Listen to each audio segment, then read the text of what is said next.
இனிய உள்ளங்களுக்கு வணக்கம். ஒரு மகன் எப்பொழுதுமே தனக்கு பிரச்சனையோ கவலையோ வரும்போது தன்னுடைய தந்தையிடம் சென்று கூறுவது வழக்கம். தந்தையும் அவனுடைய பிரச்சனையை கேட்டுவிட்டு என்ன சொல்லுவார் தெரியுமா? இவ்வளவு தானா, எல்லாம் சரியாயிரும், போயிட்டு வா அப்படின்னு சொல்லி அனுப்பி விடுவார். இவனும் கொஞ்ச நாள்லே பார்ப்பான், அவனுடைய அந்த கவலை பிரச்சனை எல்லாமே மறைந்து விடும். இப்படியே நாட்கள் உருண்டோடுகின்றன. மகன் இப்பொழுது பெரியவனாக மாறிவிட்டான். இப்பொழுதும் பிரச்சனைனா தந்தைக்கிட்ட வந்து தான் சொல்லுவான். ஆனால் இப்போ அவன் கண் கலங்கி சொல்வது இல்லை. சிரித்து கொண்டே பிரச்சனைகளை சொல்லிவிடுவான். தந்தையும் அவனுக்கு இவ்வளவு தானா என்று கூறி அனுப்புவது வழக்கம். இப்பொழுதும் அவனுடைய பிரச்சனை எளிதாக தீர்ந்துவிடும்.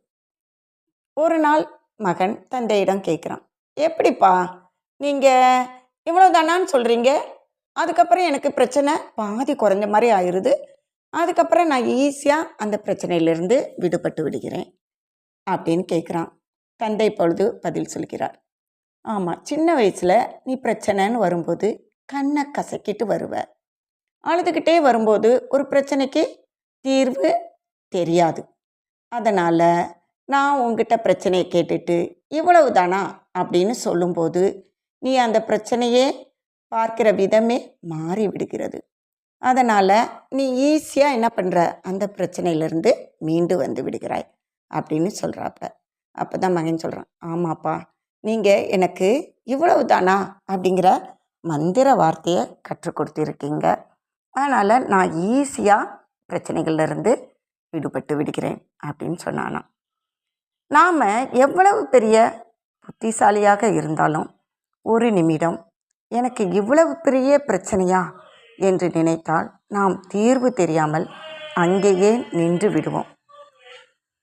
பிரச்சனை இல்லாத மனிதர்களே கிடையாது.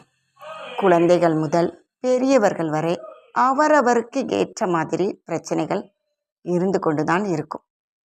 எல்லா ப்ராப்ளத்திற்கும் தீர்வு உண்டு என்பதும் நமக்கு தெரியும்.